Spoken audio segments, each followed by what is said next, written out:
रीछ का बदला। पाकिस्तान के एक कदीम गांव के किनारे पर एक घना जंगल फैला हुआ था। ये जंगल दिन के वक्त तो बिल्कुल आम लगता था, मगर जैसे ही सूरज की आखिरी किरण पहाड़ियों के पीछे छुपती, उसकी सिमत खौफ का सन्नाटा छा जाता। गांव वाले दरवाजे बंद कर लेते, चिराग बुझा देते और बच्चों को सख्ती से हिदायत करते कि रात को बाहर कदम न रखें। इस डर की वजह एक ही थी, बदरूह रीछ। बुजुर्गों के मुताबिक कई बरस पहले फौज की एक टीम गांव की हिफाजत के लिए यहाँ आई थी। जंगल में एक देव हैकल रीछ ने अचानक हमला किया, जिसे सिपाहियों ने गोलियों और आग से खत्म करने की कोशिश की। रीछ नीम जान हालत में जमीन पर तड़पता रहा, मगर मरा नहीं। जाते जाते उसने बद्दुआ दी, मैं सुकून से ना मरूंगा और ना तुम्हें सुकून लेने दूंगा। उस दिन के बाद से जंगल की रातें डरावनी आवाज़ों और सुर्ख आंखों वाले सायों से भर गईं। कई चरवाहे और मुसाफिर गायब हो गए। लोग कहते थे कि वो रीछ अब रूह की शक्ल में बदला लेने के लिए भटकता है। इसी गांव में एक रिटायर्ड फौजी कप्तान आसिफ अपनी बीवी नायला के साथ रहता था। आसिफ ने अपनी जवानी का बड़ा हिस्सा सरहद पर जंगों में गुजारा था। वो बहादुर था, मगर जंगों की यादें और खून के मनाज़र उसके दिल पर बोझ डाल चुके थे। नायला एक नरम दिल और साबिर औरत थी। वो शौहर के साथ खेतों में काम करती, मगर उसकी आंखें अक्सर आसिफ की खामोशी पढ़ लेती। वो जानती थी कि बहादुरी के बावजूद शौहर के दिल में एक अनजाना खौफ बैठा हुआ है। एक गरम और घप अंधेरी रात थी। गांव के कुत्ते अचानक जोर जोर से भौंकने लगे। आसिफ ने चौंक कर खिड़की से बाहर देखा। सहन की गीली मिट्टी पर बड़े बड़े पंजों के ताजे निशान थे, जैसे कोई भारी जानवर अभी अभी गुजरा हो। नायला के चेहरे पर हवाइयां उड़ने लगी।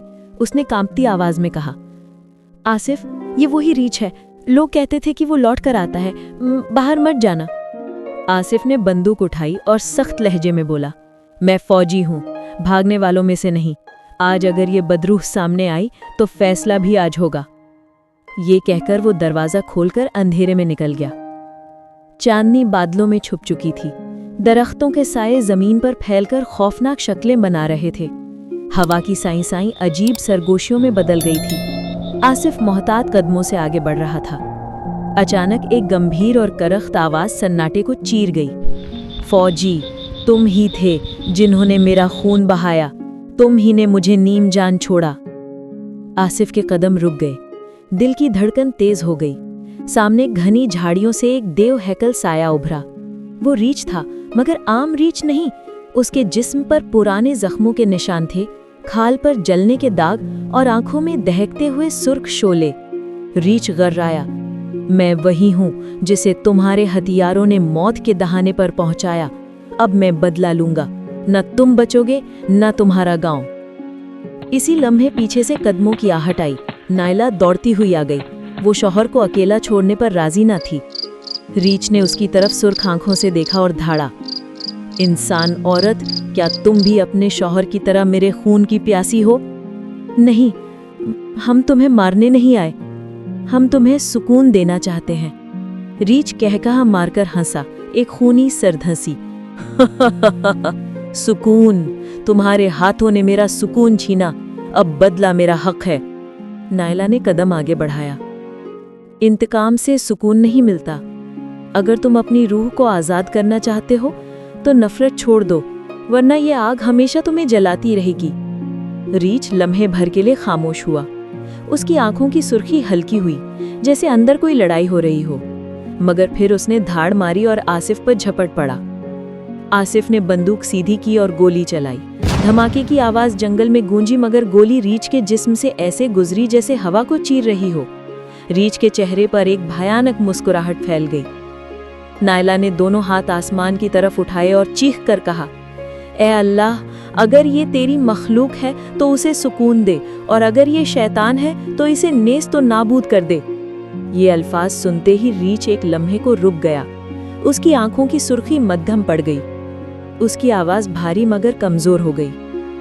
मैं बहुत थक गया हूँ, शायद तुम ठीक कहती हो। उसके बदन से धुआं उठने लगा। वो कराहता रहा, फिर उसका देव हैकल साया धुन की तरह तहलील हो गया। जमीन पर सिर्फ पंजों के मध्यम निशान बाकी रह गए। आसिफ और नायला खामोशी से गांव की तरफ लौटे।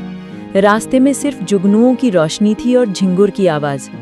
आसिफ के दिल पर एक बोझ उतर गया। नायला ने आहिस्ता से कहा, आसिफ, असल बहादुरी दुश्मन को मारने में नहीं, बल्कि उसके जख्मों को भरने में है।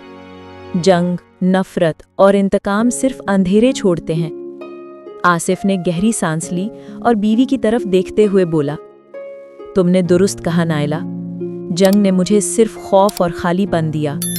आज पहली बार मुझे समझ आया कि सुकून माफी में है, कत्ल में नहीं।